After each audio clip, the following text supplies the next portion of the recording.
भारतीय reserve bank के governor Shaktikanta Das ने कहा है कि आरबीआई ने केंद्र सरकार को लोन देने वाले वैध ऐप्स की एक सूची सौंपी है। इंडियन एक्सप्रेस से जुड़े सौम्यरेंद्र बारिक की एक रिपोर्ट के मुताबिक केंद्रीय इलेक्ट्रॉनिक्स और सूचना प्रौद्योगिकी मंत्रालय लोन देने वाले अवैध ऐप्स पर कार्रवाई करने की तैयारी में है। उन सारे ऐप्स पर कार्रवाई की जाएगी जो आरबीआई की व्हाइट लिस्ट में नहीं है। आरबीआई गवर्नर शुक्रवार 12 जनवरी को Mint BFSI summit and awards कार्यक्रम को संबोधित कर रहे थे। इस दौरान उन्होंने कहा कि आरबीआई ने अपनी विनियमित संस्थाओं, बैंकों और एनबीएफसीज की मदद से लोन ऐप्स की एक सूची बनाई है। उस सूची को इलेक्ट्रॉनिक्स और आईटी मंत्रालय को दे दिया गया है।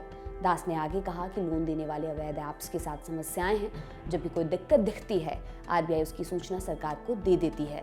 इस मुद्दे पर आरबीआई और सरकार के संबंधित मंत्रालयों के साथ कानून प्रवर्तन एजेंसियां मिलकर काम करती हैं। अवैध लोन देने वाले ऐप्स के खिलाफ कार्रवाई के लिए इन एजेंसियों के बीच नियमित रूप से बैठकें होती हैं। पिछले कुछ सालों के दौरान डिजिटल लोन की मांग बढ़ने के कारण धोखाधड़ी वाली कंपनियां भी तेजी से बढ़ी हैं। 26 दिसंबर 2023 को भी केंद्र सरकार ने एक बयान जारी किया था। कहा गया था कि सोशल मीडिया और ऑनलाइन प्लेटफॉर्म्स अवैध लोन और सट्टेबाजी वाले ऐप्स के विज्ञापन ना दिखाएं।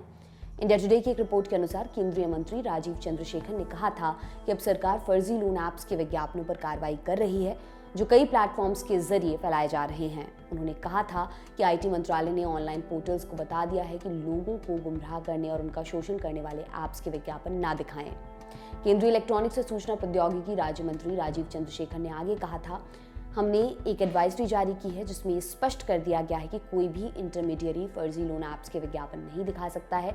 ये विज्ञापन भ्रामक होते हैं और इंटरनेट का इस्तेमाल करने वाले लोगों का शोषण करते हैं। राजीव चंद्रशेखर ने कहा था कि सरकार ये सुनिश्चित करने के लिए कदम उठा रही है कि इंटरनेट सभी के लिए सुरक्षित और विश्वसनीय बने।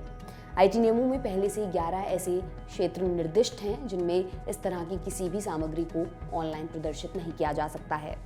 मनी कंट्रोल की एक रिपोर्ट के मुताबिक इससे पहले 13 अक्टूबर 2023 को ministry of electronics and information technology ने आरबीआई से केवाईसी की प्रोसेस को और ज्यादा डिटेल्ड बनाने के लिए कहा था।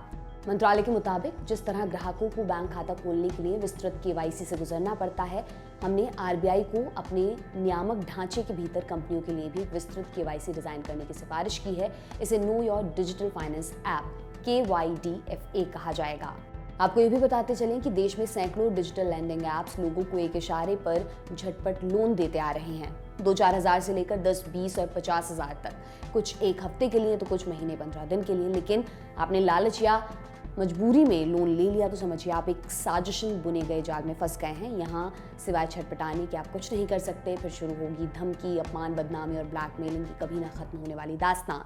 अवैध लोन ऐप्स पर शिकंजा कसने के लिए जरूरी कदम उठाए जा रहे हैं जिनका जिक्र हमने किया ही, लेकिन अपने लेवल पर भी सावधानी बरतनी बेहद जरूरी है।